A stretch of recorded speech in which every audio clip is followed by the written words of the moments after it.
Audiolibro Yo Medium, el hallazgo de la técnica, escrito por María José Arango Amaya, y vamos a comenzar con el capítulo 1. La pintura de mi tío Julio. Comenzaré contando mi historia desde pequeña. Había una rutina en mi familia. Todos los domingos desde que yo era muy pequeña, mi papá, mis hermanos y yo por la mañana íbamos a la casa de mi tía Gabriela, quien vivía con mi tía Maruja. Su casa era realmente impresionante comparada con la nuestra, que era de clase media. Soy la menor de mis hermanos y en un número mayor de idas íbamos solo mi padre y yo, ya que yo era muy pegada a él. Mi padre nunca dejó de visitarlas, pues quedó huérfano desde los 8 años y se fue a vivir con ellos, con mi tía Gabriela, con mi tía Maruja y con mi tío Julio. Por lo que para él, mis 2 tías eran sus madres. Cuando llegábamos no contaban los chismes buenos, solo hablaban sobre tonterías, lo que a mí me aburría, ya que se dedicaban a hablar de si el día estaba bonito, si ayer había llovido y cosas así, pero el chismononón, no lo contaban delante de mí, por lo que me aburría y me bajaba a una sala en donde se encontraba una pintura del rostro de mi tío Julio. Cabe señalar que esa pintura estuvo en casa de mi tía Gabriela desde que tengo memoria y que mi tía Gabriela vivía en la carrera séptima con 69 en Bogotá, en una casa gigantesca que hoy es la Clínica La Inmaculada.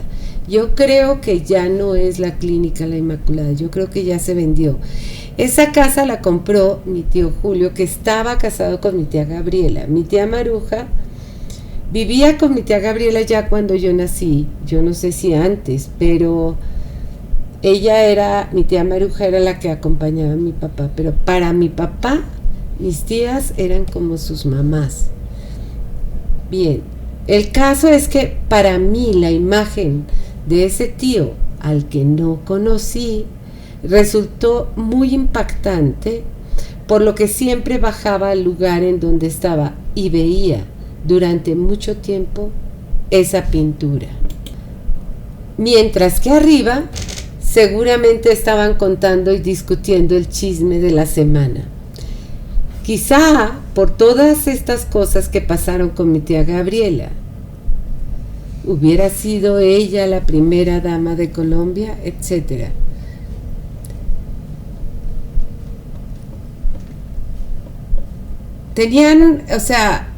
Cuando estaba yo abajo, ellos aprovechaban para contarse todo lo que no se contaban, pero yo estorbaba, entonces yo me bajaba a una salita y hablaba con la pintura de mi tío Julio.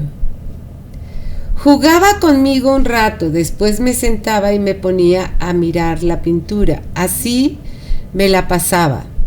No sé, tal vez 1 hora u hora y media, hasta que me llamaban para tomar las medias 9. Subía con ellos para esto. Ya habían terminado de contar el chisme. Media hora después regresábamos a casa, siempre con mantequilla, huevos y queso y leche, todo preparado en Granada, la finca de mi tía Gabriela. La intención de contar esta parte de mi vida es porque cuando miraba la pintura de mi tío Julio, aparecían imágenes, rostros de otras personas con las que hablaba y a las que también podía escuchar psíquicamente, pero las podía escuchar. Esta rutina dominguera duró aproximadamente 11 años, ya que cuando cumplí 16 me permitieron estar presente cuando contaban los famosos chismes. Ahora puedo decir que disfrutaba mucho esa soledad, ya que estar arriba con mis tías no me gustaba, por porque no había tema. Entonces me bajaba y era inmensamente feliz viendo las imágenes. Esto es importante mencionarlo porque cuando me separé de mi esposo y me quedé sola con mis hijos, una de las cosas que me dio mucha paz fue estar a solas en mi habitación frente al espejo. En esta ocasión ya no estaba frente a la pintura de mi tío Julio, ahora estaba frente al espejo, viendo rostros sobre mí. Pasaba muchas horas haciéndolo, normalmente por las noches, mientras mis hijos jugaban y hacían ruido. Recuerdo que veía rostros y cuerpos que no eran los míos. Estos incluso pertenecían a otra época, es decir, veía hologramas. En ese momento, retomar lo que de pequeña parecía un juego que me hacía feliz, para mí fue una forma de escapar del terrible asesinato de mi hermana. Ay Dios, me duele esto. De la separación con mi primer esposo y de mi caída económica. Me parecía tan interesante observarlo que me olvidaba de lo demás y me daba la paz que tanto necesitaba. Además me causaba una gran curiosidad. Quería saber qué son los hologramas, qué eran esas imágenes que veía.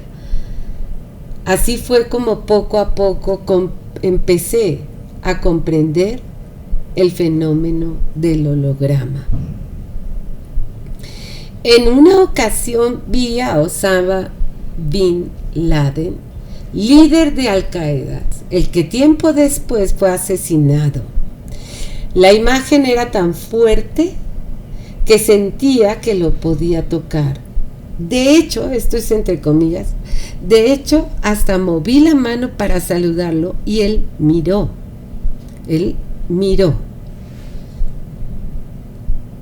Paralelo a la aparición de la imagen también apareció en mis sueños Osama Bin Laden. De igual manera he visto a Simón Bolívar, Albert Einstein, Buda, Jesús, piratas, personas de otras épocas, animales extraterrestres, entre otros. Es una experiencia que te lleva al llanto.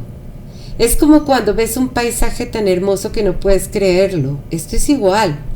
Ver semejante belleza de hologramas, en donde aparece incluso gente del pasado, lo cual te lleva forzosamente a preguntarte, ¿quiénes son?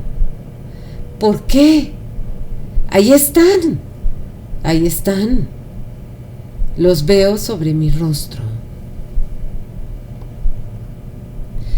Ahora bien, regresando a cuando era pequeña, cerca de los 12 años de edad, tiempo antes de abandonar a los hologramas por ser aceptada a participar cuando contaban chismes, recuerdo que a causa de observar constantemente el retrato de mi tío Julio o la pintura de mi tío Julio, en aquella pared mágicamente compuse mi primera canción, la cual estaba escrita como si la hubiera hecho mi tía Gabriela a mi tío Julio. Gracias a esa canción y a la emoción que les provocó, mi tía propuso a mi padre pagar mis estudios en el Conservatorio Nacional. Más allá de la ganancia, me cuestionaba si el holograma que veía sobre el rostro de mi tío Julio me había llevado a componer esa canción que hablara de los sentimientos que precisamente vivía mi tía. Ella extrañaba a su difunto esposo y al terminar de cantarle, me pedía que lo hiciera nuevamente. Cada vez que yo le entonaba, podía ver su tristeza y su emoción. El recuerdo de ese momento tan maravilloso me genera un bello sentimiento, ya que para mí fue un gran orgullo ser escuchada y vista por mi padre y mis 2 tías.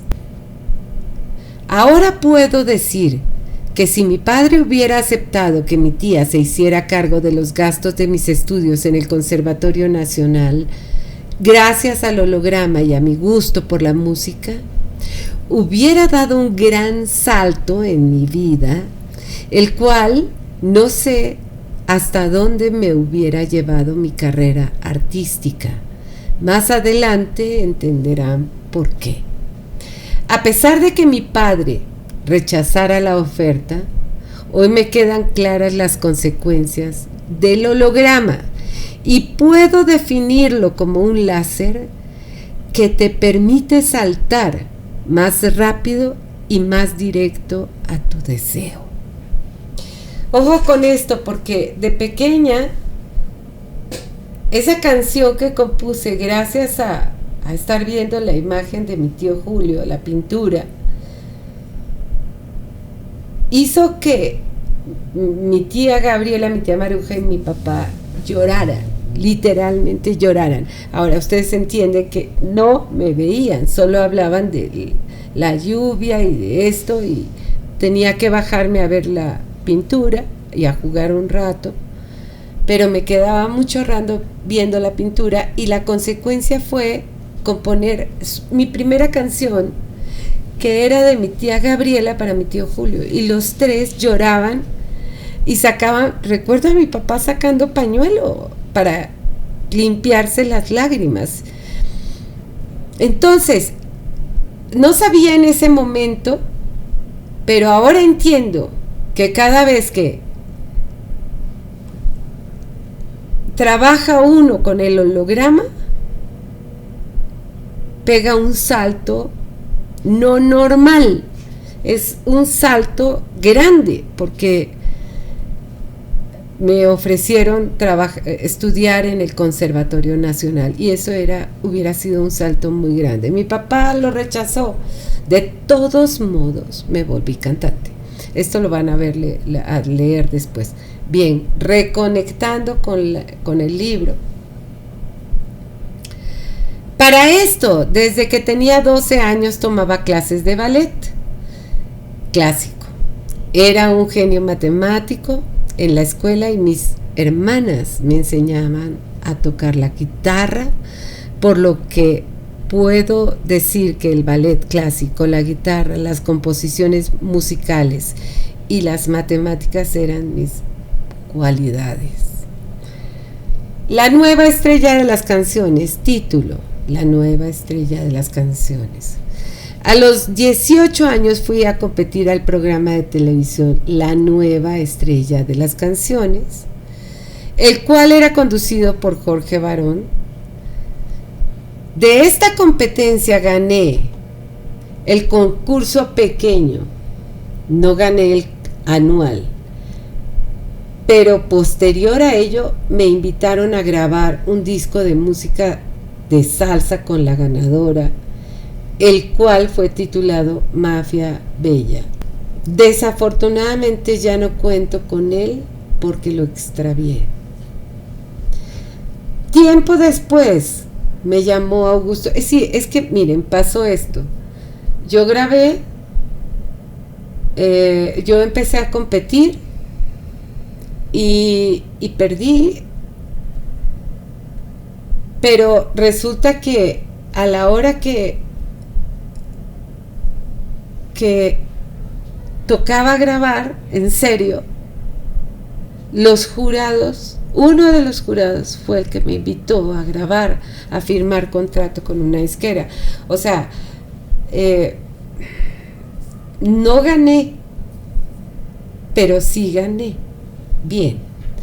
Tiempo después me llamó Augusto Labrador, uno de los jueces de la competencia, para decirme que le gustaba mucho cómo cantaba, por lo que se ofrecía para que grabara un disco en Prodiscos FM. Cuando Augusto escuchó mis composiciones, le encantaron.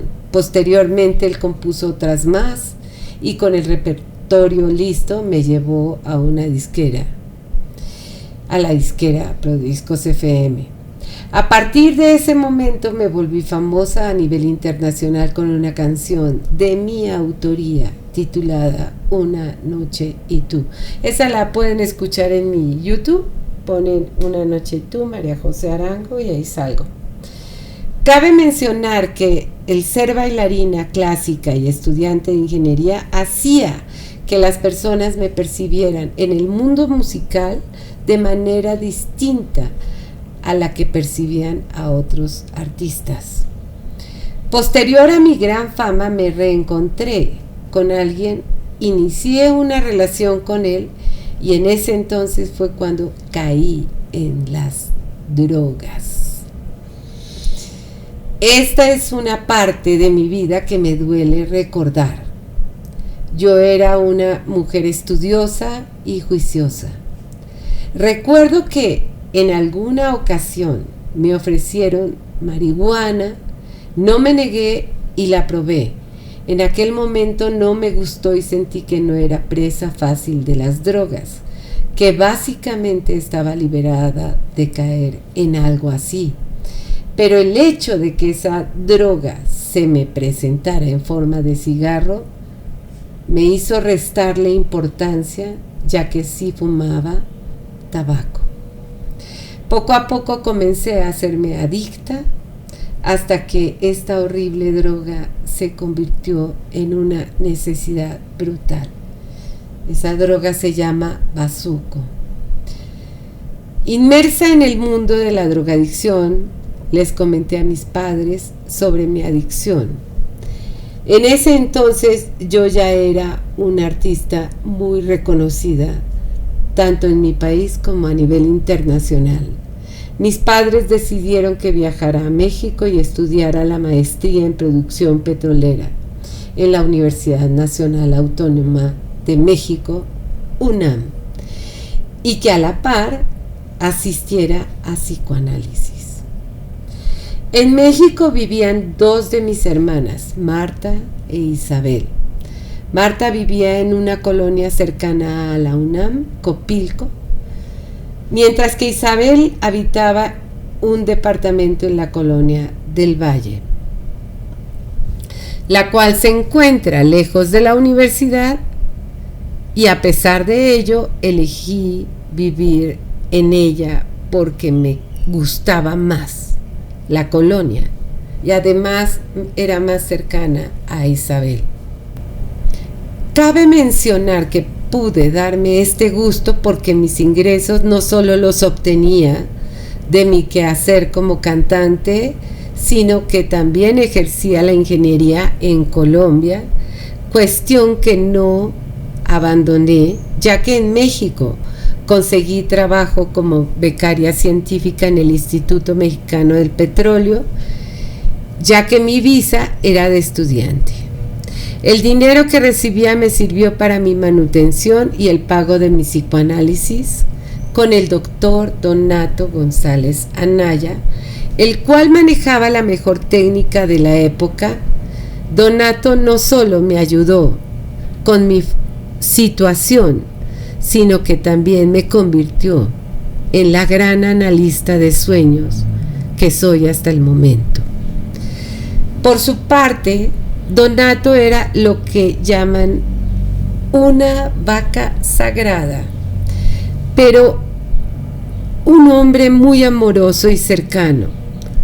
Con él comencé a trabajar con los sueños, a lo que yo al inicio no le entendía. Antes de continuar, es importante mencionar que cuando aún vivía en Colombia, pedí ayuda, ya que las drogas me aterraban y me provocaban ataques de pánico, por lo que asistí a terapia con un psicoanalista y un psicólogo durante un periodo de 3 años. Sí, bueno, o sea que si yo hubiera entrado al Conservatorio Nacional de Colombia, muy probablemente no hubiera caído en drogas y hubiera estudiado sin pasar por esa etapa de las drogas. Pero pues como finalmente, de alguna forma, mi deseo sí era ser cantante. Entonces, llegué a ser cantante, pero sí me caí.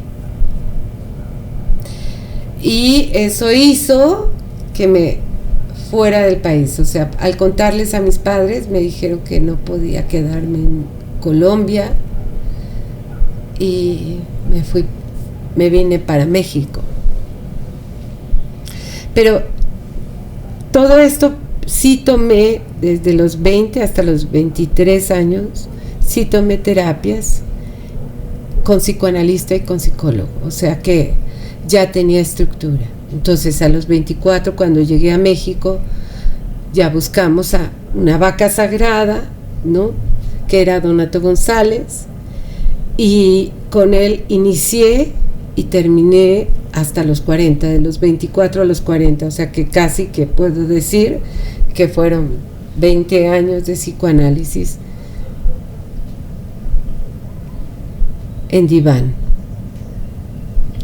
Bien, continuamos.